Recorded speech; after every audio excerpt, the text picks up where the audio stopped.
Hello. Today I'm going to talk about Western Baha'is and the overall development of the Baha'i Faith. This is the first of two videos on the subject.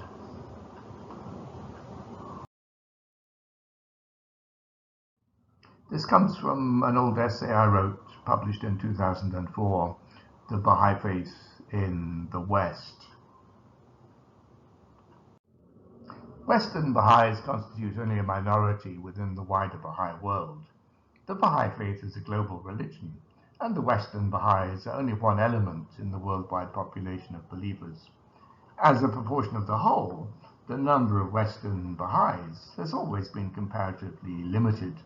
Up to the 1950s, the Baha'i Faith remained overwhelmingly Iranian in its social base. By the early 50s, there may have been approximately 200,000 Baha'is worldwide, but no more than 10,000 were Westerners.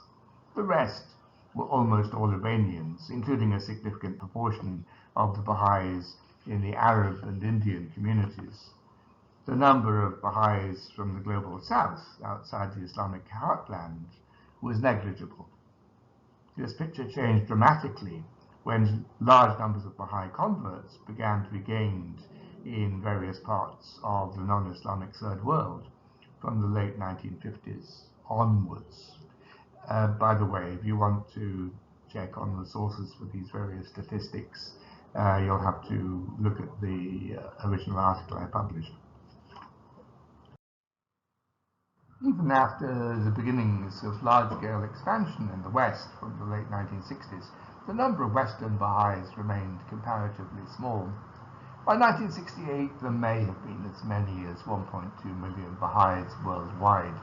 Of these, only 41,000 were in the West, that is 3.4% of the world total. By 1988, world numbers had probably risen to 4.5 million. This is an estimate, of course, but Western numbers have only risen to 214,000, or 4.8% of the total. Despite their small numbers, Western Baha'is have played a profoundly significant role in the overall development of the Baha'i religion. This impact has been both in terms of its expansion, the development of its administration, and the diversification of its cultural expressions and intellectual life. I'll talk about the first of those in this video and the other two in the next video.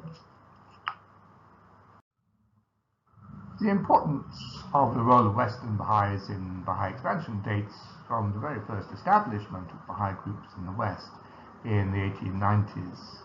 This period marked the decisive socio-cultural breakthrough by which the Baha'i movement transcended the Islamic milieu of its birth and demonstrated the transcultural nature of its appeal.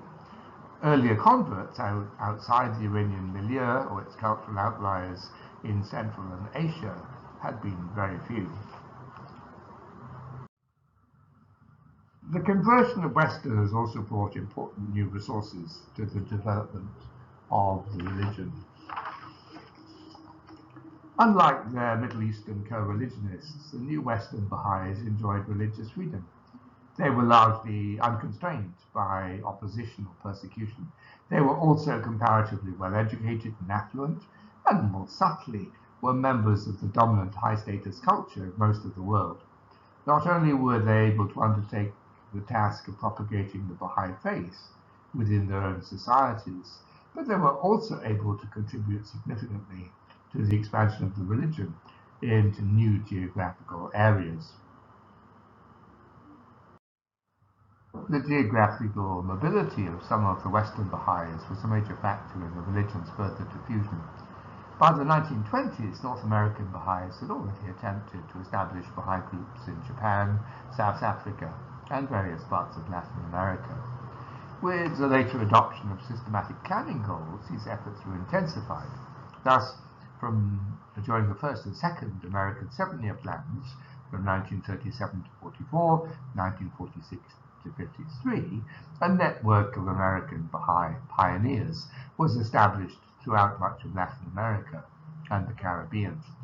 Then, with the British Coordinated Africa Project from 1951 to 53 and the 10-year crusade, from 1953 to 63, Europeans, Canadians, Australians, and New Zealanders also began to play a significant role in the religion's international expansion, particularly in Africa and the Pacific. Western Baha'is have continued to play a disproportionate role in international Baha'i pioneering up to the present time. Thus, during the International 7-Year Plan of 1979-86, there were some 3,694 pioneer moves. Of these, the largest group were made up of Baha'is of Iranian background, over 1,900, but there were also some 1,100 Americans and Canadians, while the Anglo-Pacific and many of the European communities were also prominent sources of pioneers. Apart from pioneering, Western Baha'is have also acted as itinerant religious teachers, most famously the much-traveled American journalist Martha Root, and they have visited and encouraged Baha'i communities in other parts of the world. Even in the early 1900s, Westerners were visiting the Baha'is of Egypt, the Levant, Iran, Central Asia, and India, their very presence demonstrating the unity and universal appeal of the new religion. Western Baha'is have also sought to offer practical assistance in the form of appeals to the Iranian authorities for religious tolerance and the initiation of educational and medical projects among the Iranian Baha'is. Western Baha'is have also acted as an important source of financial resources, both for international Baha'i projects and in the assistance of many of the poorer Baha'i communities of the Global South. The importance of this financial role has increased since the Islamic Revolution in Iran in 1979, which cut off what was traditionally the major source of international Baha'i funding. So we'll talk about the rest of this chapter, this section, in the next video. If you want general overviews of Baha'i history, then there's my Babi and Baha'i Religions from Cambridge, and also the short history from One World. And in terms of general introductions to the Baha'i Faith, there's my Cambridge introduction, and also a concise encyclopedia of the Baha'i Faith from One World.